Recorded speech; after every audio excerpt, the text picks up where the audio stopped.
and welcome back to our channel. We're the Dawnties. My name's Rochelle. I'm your favorite Donna. And today we're going to talk about the top 3 favorite books that we read in December.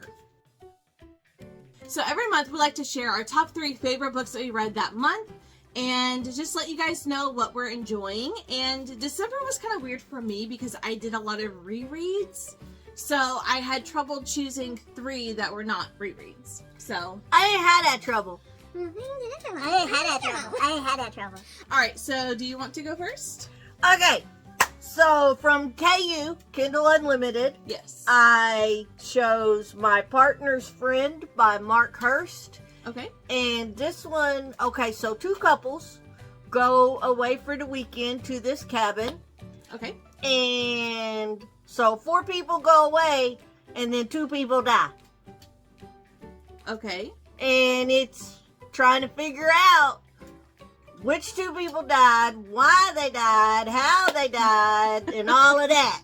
Okay. I can't tell you anymore because I give it away. Is it a thriller or was it more like a murder mystery?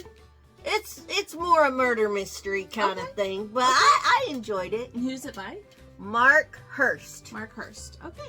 Never heard of it, but That's Kindle Unlimited. You find little gems in there. you do. This is true. All right, the first one I want to talk about is called Morbidly Yours by Ivy Fairbanks. This is a romance, and I meant to read it during spooky season, but that didn't happen. So I read it in December, and this was actually really different because there's a lot of, obviously, I mean, they're in a graveyard. There's a lot of death involved. So this lady has just lost her husband. So she ends up moving out of the country. I think it's Scotland. Ireland. She moves to Ireland and ends up moving in next door to this cemetery.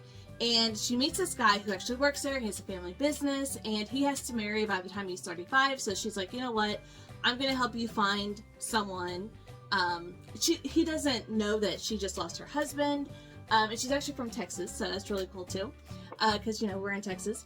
But are we? Yes. Oh, okay. But this is really sweet, really different, and just, even though it was kind of, had some sad undertones, it made me laugh, and of course you can guess. It's a romance, you know what happens, but this was actually really fun and different, and I really liked it. It was refreshing. It was refreshing. It was. Okay. Next, I read Model Home by Rivers Solomon. I read that one. I really enjoyed this one. I will tell you, I figured out. So next I chose Model Home, Rivers Solomon. Yes. This was really good. I really enjoyed it. I did kind of figure out the plot twist, but I still enjoyed it. That also takes place in Texas. It does take place at Dallas. Yeah. Which right down the road a bit. So down the road a piece. Okay, does that sound more Texan? What? Okay. It down the road a piece. But yeah, so anyway, so I enjoyed it, and it's definitely a take on racism Yes. here in Texas, Yes. and it exists, y'all. It's still around. So it's about 3 siblings who come together after their parents pass away. And I don't know if this is horror or thriller. I think it's more thriller. Okay. It kind of toes the line. I mean, Yeah. there's some horror type elements, but I don't know what it would technically be categorized. But it was good. I enjoyed it. I liked It it was a little spooky. a little Not bit. gonna lie. So my next one is called I Might Be in Trouble by Daniel Ailman. First of all, the premise sold me, which is why I picked it from Book of the Month. So it's about this guy who, you know, It wasn't about me? No, I was expecting you to pop up any minute. I know. so it's about this guy who goes on a few dates, you know, through apps, meets people that way. He's single, whatever. So he ends up with this other guy.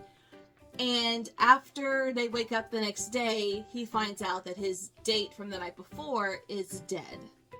Dun dun dun. Dun, dun, dun. So he's also a writer, so he freaks out, doesn't know what to do. And the people he gets involved and where he goes with this story, he uncovers a lot. He ends up writing a book about this experience. But this had me laughing, and it also had me holding my breath, like, oh my god, he's gonna get caught. There's a lot of shenanigans in here, very lighthearted, even though we're dealing with the death of his date. This was just really fun, really different, and just something I needed, I guess, at that time. It had me laughing out loud. I really enjoyed it. Talking about lighthearted and death. Oh god. You'd look better as a ghost. Yeah. I really enjoyed this one. This was my favorite read of this month because the inner monologue of the lady serial killer in this cracked me up. I kind a little bit related to the stuff that she was thinking a lot. A little? Just a little bit. It reminded me of you so much. So much. I was just busting out laughing while reading this book. I really enjoyed it. So it's about a serial killer. And surprise, Female serial killer. Yeah. And her dad dies, and that when she's dealing with her grief and stuff, she kind of gets a little bit careless. So stuff starts happening, and she needs to kind of clean it up. So, but I really enjoyed it, and like I said, her inner monologue, the way she's thinking about people that are talking to her that she don't want talking to her. It's like, oh my God, would you just shut up? I have had those thoughts. I have. I'm not gonna lie. So, but yeah, I really enjoyed this one. Yeah, that was it definitely makes you laugh out loud for sure. And it is thriller, I would assume. Yeah. I think so. But yeah, it was a good time, but I don't like the fact that she related to her so much. Sorry. Alright, so then one of my favorite books that I read this month was very also unexpected. This is also heavy, but lighthearted. It's called P.S. I Hate You by Lauren Connolly. So, you start off the book with her brother and his best friend passes away. And he's really into traveling and stuff, and so he leaves them a letter requesting that they spread his ashes over like 8 different destinations that he never got to go see in real life. So he wants his sister and his best friend to team up and do this for him because they're the 2 closest people to him. And because he died prematurely, it was expected, but it was sad. So they end up taking this journey all around, spreading his ashes, making his wish come true. And at every destination, he wrote a letter to each of them about, what that destination was or whatever, and why it meant so much to him, why he wanted them to see it, etc. It was sad, but it was also heartwarming, and it did make me laugh a couple of times. She's really stubborn. He's kind of cool, calm, and collected. It was just a really... just death, apparently, in all my books. But this one was really, really good, and it really surprised me. This was an automatic 5 stars from me.